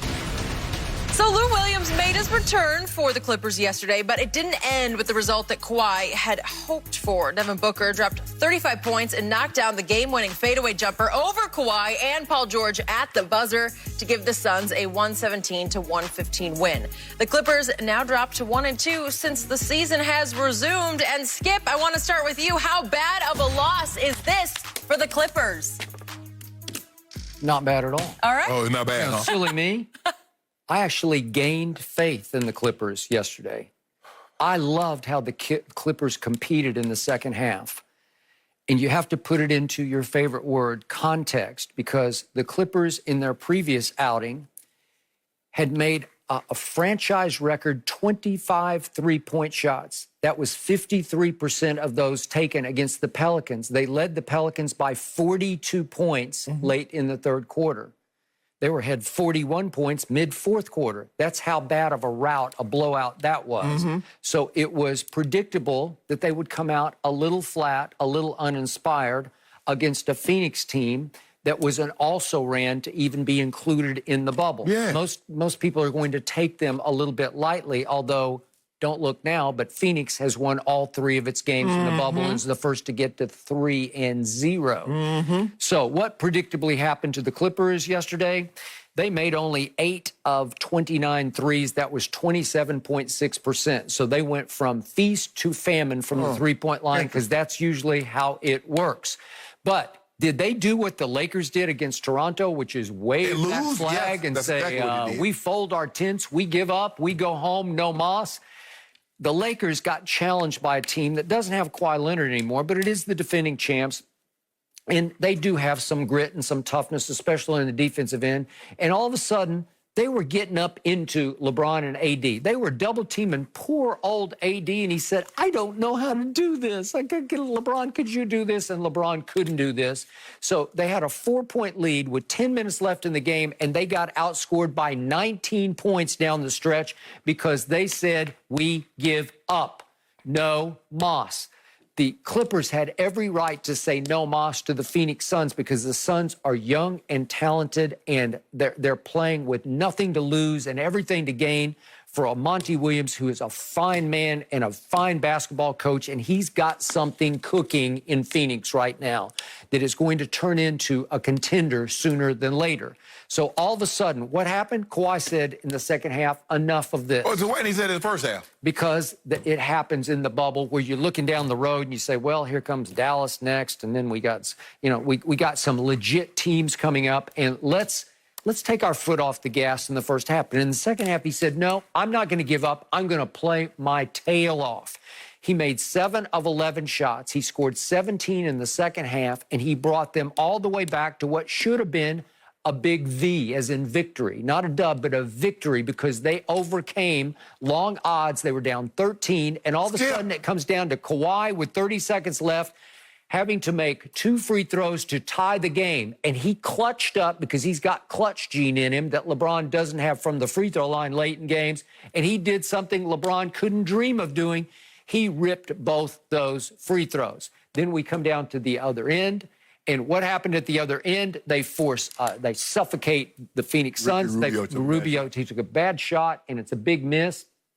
And our man, Big Zoo, who went for 18 and 12 yesterday, he comes up with the rebound. We're about to see Ricky Rubio. What are you going to do? What are you going to do? We got nothing. We got nothing, because these guys will lock you up. Rubio, where are you? Ricky, oh, there you are. Try. No, that won't work. Zoo, you got it. And he throws it right to Mikal Bridges. And that's the ball game, because all of a sudden, if you get that ball to Kawhi or Paul George, some good things are going to happen on the other end, because you're going to have a semi-fast break, I believe. And instead, with 5 seconds left, I'm sitting with Ernestine. I said, hey, just don't let that guy shoot. Don't let Devin Booker shoot it. So they put Paul George with Kawhi sort of shading him a little bit. And Paul George contested that shot as well as you can. Well, he contested so well, he did foul him. I will buy that.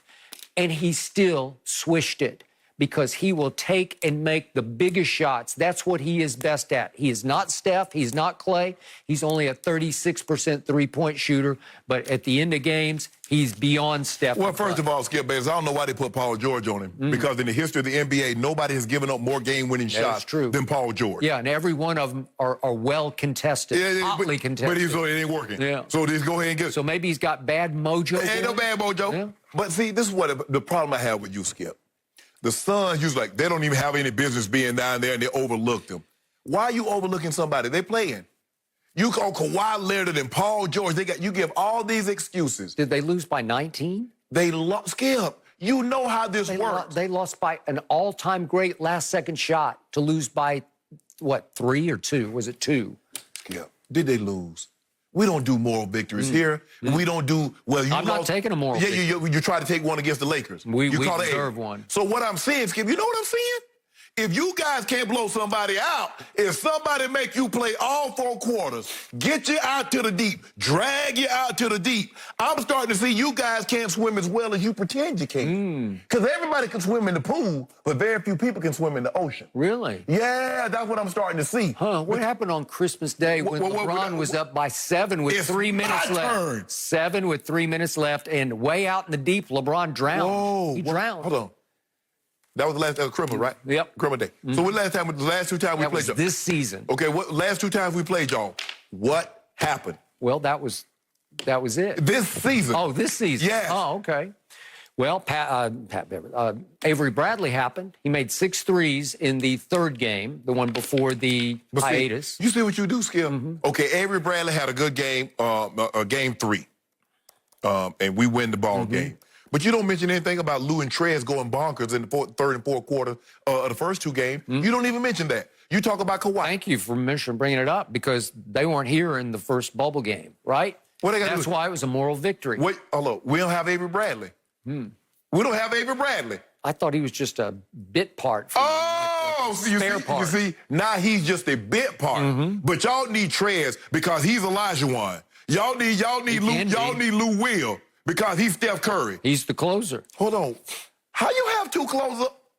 2 bench closers. I've never seen this before in my life. A team, say, can you imagine LeBron and D. Wade, and you got Shane Battier, Mike Miller the ball in their hands at the end of the game. Were they that good? Can you imagine Shaq and Kobe and the ball in Rick Fox's hands at the end of the game? Who's the reigning sixth man? Oh. Who is it? Oh, it's Lou Will. Reigning sixth man of the year or reigning finals MVP? You tell me. It's raining buckets when those two are on the floor in the fourth quarter. It rained nothing. Montrez might be the sixth man of the year this year. It rained what? So that's what he went? He went to get a bucket of chicken? I don't know. Is that what he went to get? So he needed a bucket of chicken, old lemon pepper Lou. Is that what he need, Skip? He's back. You know they do. They do mail delivery. They do delivery. Yeah, they're ship. I talked to the owner the other day. He say, "Hey, you need something?" I said, "No, I'm good right now." Mail delivery. That's a first for me. No mercy.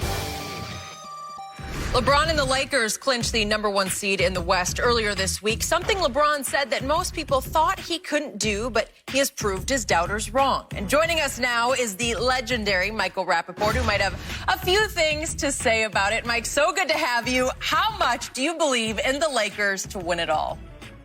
All right, well, before we get to that, I just want to tell you guys, through the last 4.5 months, in all seriousness, Skip, Shannon, Jenny, when there's been sports to talk about, when there's been no sports to talk about, when it's been fear, when we've been all the things that we've dealt with, having you guys in the morning has been a true pleasure and a true joy. I say that as a fan. I'm sure I'm not the only fan of the show that wanted to just express that. You guys have been great throughout all the time. Now we have sports. We're done with the sweet nothings. Okay, I hope you got some rest, both of you guys. Okay, but I mean that in all sincerity. Shannon, congratulations! Your team won the clinched the #1 spot in the West. But this is Los Angeles. It's all about jewelry. It's all about rings and things. I've never met a more entitled fan base. In my home away from home, I love Los Angeles. I love Los Angeles, but you know the Clippers are coming, okay? This is a young man's bubble. It's a long, long, winding bubble, okay? And do you really think that the Henny God, J.R. Smith, and Dion Waiters and little Alex Caruso, don't they have a barbershop? He's got to commit. Don't they have a barbershop in that bubble? Do you really think? I mean, just shave it all off, Alex. It's cute. It's spotty. But it's time to, it's like shave the whole thing off. You look nuts. And the headband just accentuates it. Do you really think little Alex Caruso, Dion Waiters, and J.R. Smith are going to be able to get it done? I mean, you guys are going to be dealing with the Blazers in the first round. That's going to be tough. I think the Lakers will get past them. But I don't even think the Los Angeles Lakers are going to get to the finals. You got Denver. You got Houston, and God forbid you actually do get to the finals. We all saw that the Toronto Raptors have that Canadian secret sauce, which is to just throw double teams at the guy that LeBron James. He's just please stay healthy, please stay focused, please don't get tired, because when they run those double teams at your guy Anthony Davis, who should be the MVP of the league, they're in big trouble. That Canadian secret sauce. So, listen, can I say right now, will they make it out of the West? I'm not sure, but they're not winning a championship. It's a long and winding bubble. And I can't wait, Shannon. Oh, I can't wait. I can't wait. You keep telling me what you say it's a young man's bubble. Well, we've already seen somebody from your team that's a relatively young man, and he had to make a pit stop. He went and got a bucket of lemon pepper wings. How you like sweet that? Sweet sauce Lou? Yeah, your lemon pepper Lou. But here's the thing, though. He went for takeout. But what he wanted to take out is not available until 2 a.m. But that's neither here nor there, Michael Rapaport. Look, the thing is, we've struggled shooting the three ball. We're better than what we've shown shooting the three ball. I'm not saying we're a 40% shooting three team, but LeBron James right now is just finding his rhythm. We see we got AD. Y'all got no answer. Nobody has an answer for Anthony Davis. You know that. I know that. The teams that are in the bubble that's going to make the playoffs, they know that. And guess what happens come playoff time? That guy 2-3 turns into a different animal. You don't like that. You don't like that. I don't like it, and I know he's coming. And let me tell you something. The one person I wasn't worried about getting sick through this whole time, it's two people. Tom Brady and LeBron James. Those guys will literally spit out any disease. They're freaks. He's been focused. He's got the team playing together, and it's great. But Shannon, you've seen this before. You have seen this before. Every year this guy does it. He's great. Okay, he's fantastic, but he's not going to be able to do it. He's not going to be able to do it alone, and his supporting cast just won't get it done. I love Kyle Kuzma. We don't know what we're going to get from him, but do you really, really actually think the supporting cast, the best supporting actor in a movie, best supporting actress is such an important part of making a great film. You don't have that best supporting actor. What those is actresses. We got 2 leads. We ain't even got no supporting. Exactly. We got Denzel and Samuel Jackson. So that movie gonna carry itself. Oh. Which one's Denzel? Hey, don't worry about all that. See, you're trying to start dissension. That's what you're trying to do. We ain't gonna let you do it though. Skip, jump in there. I know. Listen, I've been listening to you guys every day. It's been like my meditation. I know what you're gonna say, Shannon. You know what the deal is. You know it's coming. You got Denver. You got Houston. You got Portland, who's going to put up a fight. They're getting their groove on right now. And then, God forbid, you make it to Canada. Size 14. It's over. It's over. It's over. It's gonna be a painful loss. And that mask, I'm gonna come to your house. I'm gonna burn that goat mask once and for all. We're gonna burn that. I don't care about pollution. We're gonna burn that thing once and for all. So, Michael, you live much closer to downtown Los Angeles than I do. So the traffic must have been pretty bad near your house yesterday because, there was a victory parade in downtown LA because the Lakers won it all. They clinched the #1 seed, and LeBron beat his chest after the game and said, they said I couldn't do it in the West. You clinched the #1 seed because Kawhi and Paul George didn't play together very much, and because Golden State is now Olden State. They're gone and forgotten. They're the worst team in basketball. Are you kidding? You would gloat over that, over clinching the West? Yes. It's not over a ring. You were the Grand Marshal at the parade, right? No. How was it? But I will really be. A parade? No, but it will be, and you're not invited. Oh, Shannon, there's not going to be a parade. I could tell from your spunk. I could tell from your fire. It's dimmed down. You know the inevitable is coming. You understand that it's coming. It's going to be such a devastating heartbreak. Everything that Laker fans have been through in the last 6 months, and the late great Kobe, even the late great Kobe playing for him, it's not going to be able to get it done. 2 guys cannot win an NBA championship. The Toronto Raptors dismantled you guys the other day. They just throw the double teams. Hold on. Did you not see what the Suns did to the Clippers? Did you just not see what we did to the Clippers? Did you not just see that? Kawhi Leonard is getting into shape. Devin Booker made a great shot. He made a great shot. It was great defense, and he made it's a great shot. But let me ask you a question. It's a 360 jump shot. Time out. I'm trying to figure out, why is the game even close? Phoenix Suns, they only got invited to the bubble because Adam Silver, the commissioner, says, I need you guys to get some conditioning for next year. He invited them. No, they're 3 games behind the Grizz. They're 3 games now. They've won 3 in a row. They're the 3-0 team in the bubble. They beat the Clippers. They have a lot of young talent, and they're playing with nothing to lose. The Phoenix Suns are not bums. The Phoenix Suns have been on the rise all season. They have a lot of young talent. They've been building back. It's a great shot over great defense. He had two people's hands in his face. He made the shot. Yes, they should have beat them. It's been a bad Kawhi, week. Kawhi, look at Kawhi did. He put up great numbers yesterday again. Okay, they won the game. Sweet Lou was his first game back. Patrick Beverly sat out most of the game. I mean, it's a great shot. What do you want? Well, the ball was slippery. Lou had some lemon pepper still on his hand. But before I turn it over to Skip. Wait, he's the stand-up comic. You got jokes. You can't do that. My bad. Mike, he's just beating that joke into the ground. Yeah. Mike, here we go. This has been a very bad week for Kawhi and Paul George. On the last shot, LeBron D'd him up. At 35 in year 17, he made Kawhi give the ball up because he couldn't go anywhere, and he made Paul George hit the backboard. And then come back almost 5 days later and buckets, Devin buckets, hit a shot on both of them. But Paul George gives up more game-winning shots than anybody in the NBA history. Just look it up and see how many guys have hit game-winning shots over PG. Oh, that you are too old to be on Instagram. I'm sick and tired of you stealing your stuff all off of Instagram. He puts the hands in the face. Okay, the guy made the shot. Dame did the same thing. Ridiculous shot. Well, he must have did it Dame like made. this. He must have got his finger spread because the guy can show see the basket because the ball going in the basket. And no player has benefited from the 4 months off more than Paul George. He looks unstoppable. He played great defense. Young Booker made a great shot. We move on.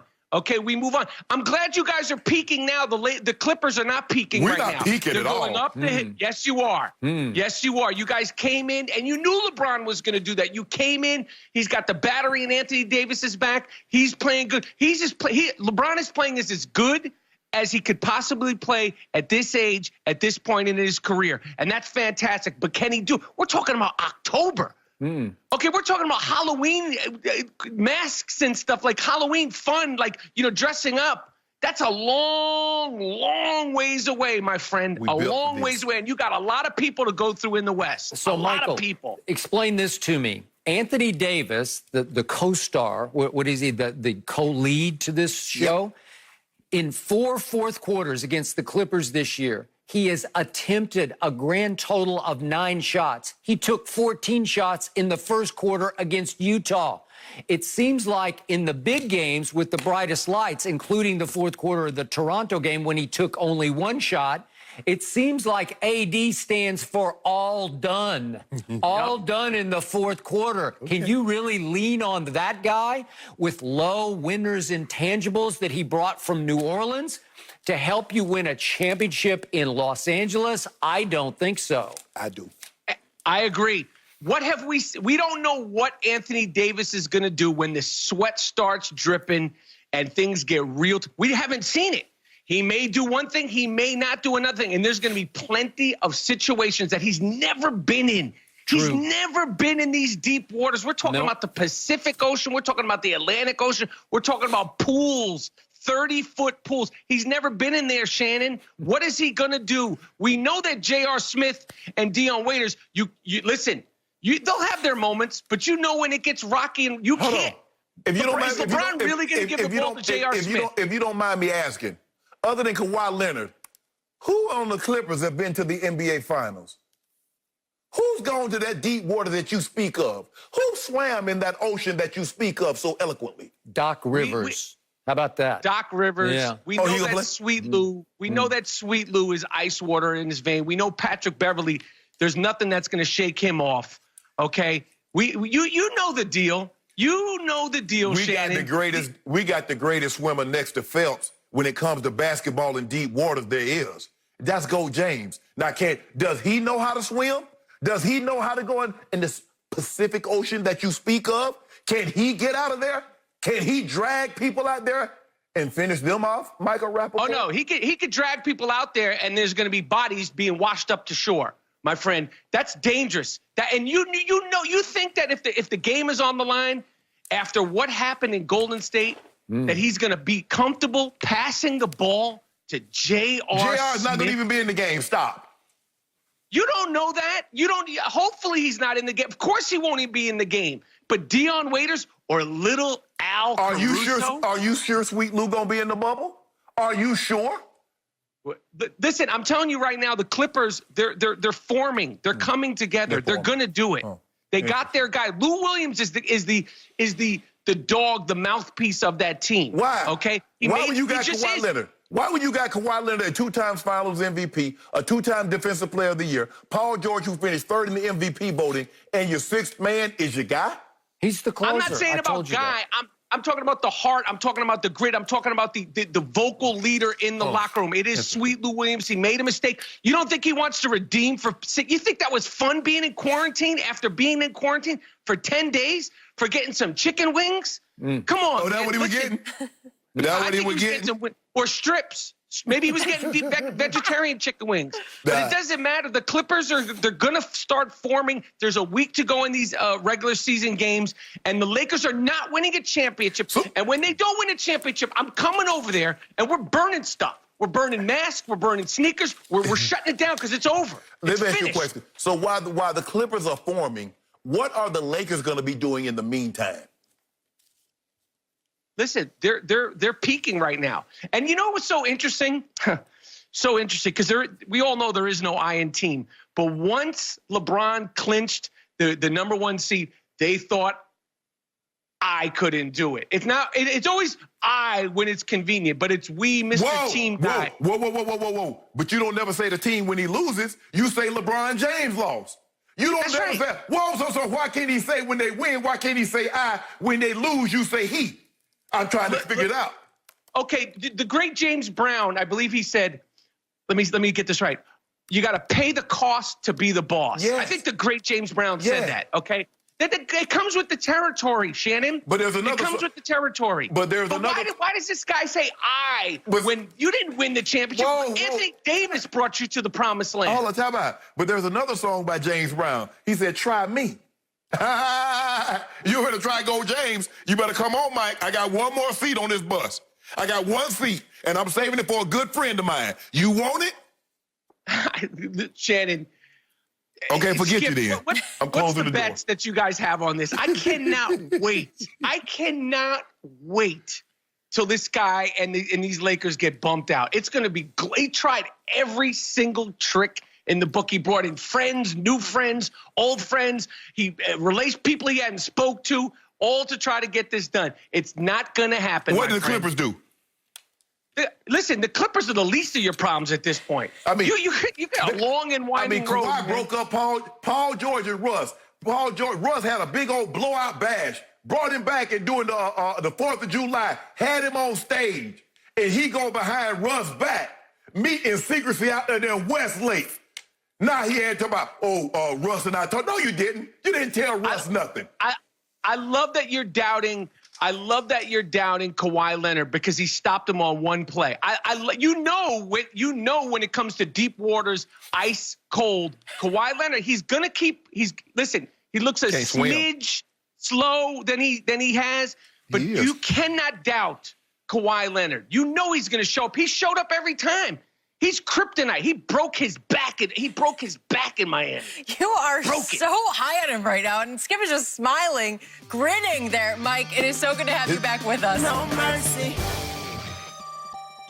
Well, guys, the New York Knicks have a new head coach, Tom Thibodeau. He officially signed a 5-year deal in New York, and Tibbs most recently coached the Timberwolves and the Bulls, and Michael Rapaport is still with us. Mike, you are a New York guy, and I need your immediate reaction to this hire. Great. But I mean, am I excited? Am I going to let my heart get beaten up again by this dysfunctional relationship? I'm not. So yes, I mean, we've had this conversation, I believe, 4 times on this show about Derek Fisher, Phil Jackson, David Fizdale, and now this. And I believe if we dug into the crates, we could go further. The Knicks are such a disappointment. And yes, the Leon Rose and the World Wide West, everybody loves them and so forth and so on. The New York Knicks need basketball players. Julius Randle, RJ, even Mitchell Robinson, who I like. He's got a lot of potential. Stop showing you playing in the YMCA, Mitchell Robinson. We don't need to see those highlights on Instagram. They're embarrassing. But no, they are. They are. Watching NBA players play against non-NBA players, you could put anybody. They're always going to look great, even little Alex Caruso. So as far as Thibodeau, Joakim Noah, he commented to me that, he thinks that he'll have them playing hard. He'll have them playing defense. But this is the same old song. To quote the great Tupac and Humpty Hump, it's the same old song. And until we get players in this NBA, you need stars, except the Raptors at this point. But they have budding stars. You need stars. And those guys they have there now that I just mentioned, they're nice players. But as far as winning a championship, we need real basketball players. And I don't want it to be Ben Simmons or Joel Embiid. I don't want either one of them coming to New York. So to answer the question, I'm lukewarmly excited about Thibodeau because it's inevitably you need basketball players to win in the Garden. But I'm just trying to say, what is there to get excited about? I mean, people make it seem like Tibbs has won like 5 championships. He has not. He went to Minnesota and it was a disaster. Yeah, he got the Bulls to the Eastern Conference Finals a couple of times, I think once. But what else outside of that has he done? I'm trying to figure out how can he get hired 2 times before Mark Jackson gets another interview. Do they not realize Mark Jackson was the foundation for Steph Curry and Klay Thompson and Draymond?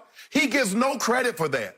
They went to the playoffs with Mark Jackson. No, he gets credit for it. But people make it seem like, but I'm just trying to figure, the man can't even get an interview. He's been blackballed, Shannon. Let's call it what it is. He's been blackballed from coaching. It is what it is, and I think it's not fair. It's not like he did anything. I mean, he's been blackballed. Not even an interview. New York would love him. I'm just saying that I'm so sick and tired. I came on this show and I got in both of your faces and I got in everybody's faces when we spent $gazillion on Phil Jackson. And that was a disaster. And I got in everybody's face with there's something with that building. It's polluted. It's infested. It's something about the culture. Okay. And I'm sick and tired of it. So do I think cool? He's a good coach. He had the reigning MVP with Derrick Rose in his prime of all primes. He had young Joakim Noah. It worked. But we need basketball players. And you know what else we need? I'm telling you, this is the secret sauce to young players wanting to come to New York. Their practice facility is in the suburbs. No disrespect to the suburbs. No 24-year-old wants to be hanging out morning, day, and night with the soccer moms. No disrespect to the soccer moms. The New York Knicks should move their facility to New York so you could get that true blue New York experience. I'm telling you, that is a factor. A 22-year-old Devin Booker, all these guys, they don't want to live up in the burbs.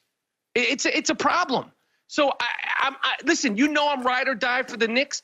But I'm beaten down, man. I am beaten down by this whole scenario over and over and over every single year, every single 2 years, every single 18 months. It's ridiculous. We deserve better.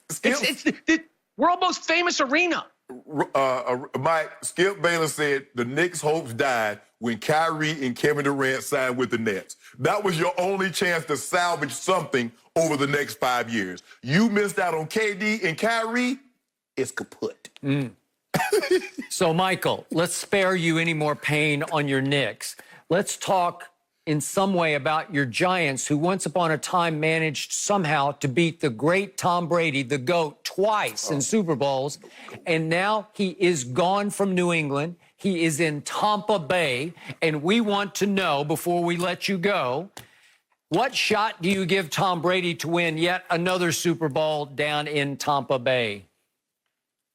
Well, I'm glad you spared me from that, because the Knicks. Did you say that the Giants beat them twice? Mm-hmm. You say once, or you mentioned it twice. They beat them twice. They did. Listen, they have offensive weapons. Tom Brady has been taking this offseason more seriously than anybody else. Nothing will stop him at all costs. He's 53, 54 years old. I'm so glad to see him go out of New England. We know the offensive weapons. Godwin. My guy, Big Mike Evans, Gronkowski, if he could stay healthy. He brings, no matter what you get out of Gronk, he brings that magic with him. And Tom's going to look good. They have a tough schedule.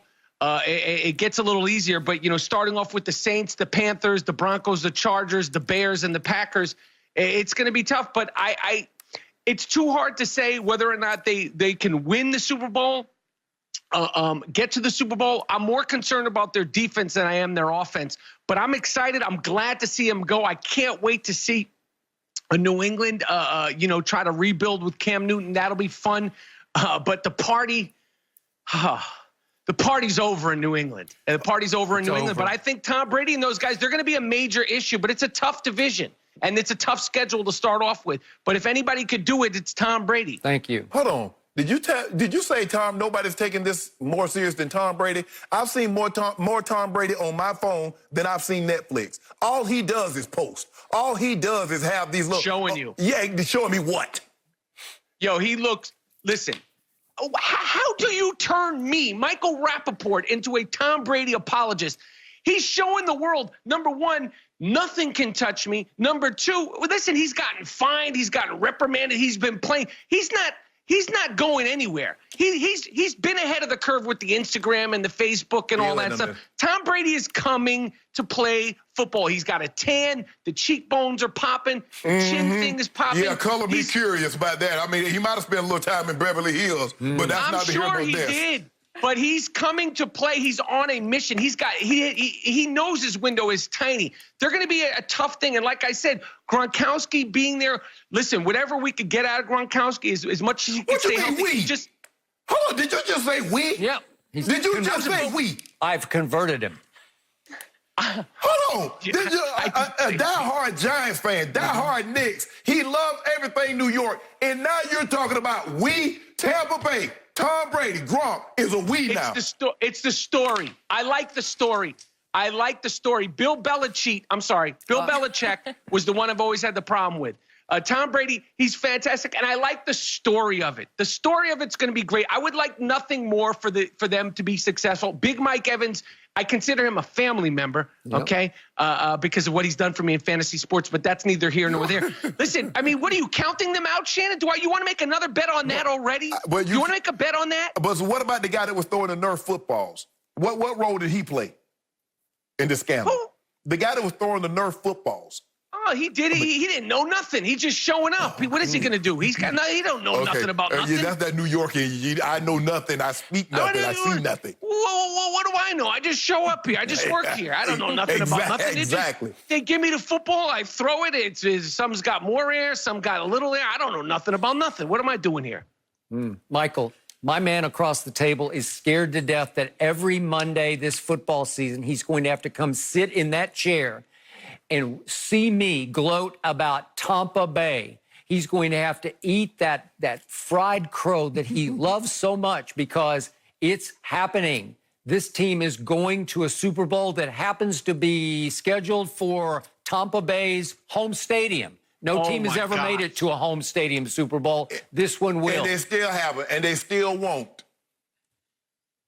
Let me tell you something. If that happens, that'll be insane. The defense, though, but, having them rank so low offensively, those rankings will change very quickly because we've never seen what they do. Mike Evans is hyped. This is an elite receiver. He's got a guy who's throwing him the ball like footballs. Who was his last good quarterback? Johnny Football? Johnny Winston. Manziel? Come on, Jameis Winston. The guy, he just got eye surgery. He couldn't see his whole NFL career. The poor guy had a blind quarterback. It's amazing that he's overcome these obstacles. Oh, Mike, it is so good to hear your voice. Thank you so much for joining us today. Be well. We'll check in with you soon. Thank you, guys. No mercy.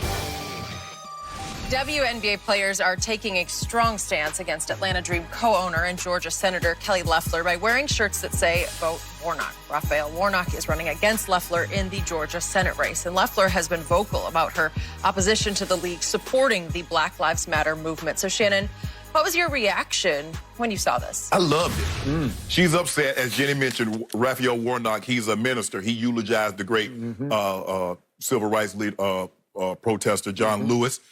He's at Dr. King's church. Yes, Ebenezer Baptist. Yes, that's absolutely correct. But, Skip, I thought we weren't going to mix sports and politics. She's a politician. So why she worry about what the WNBA players wearing?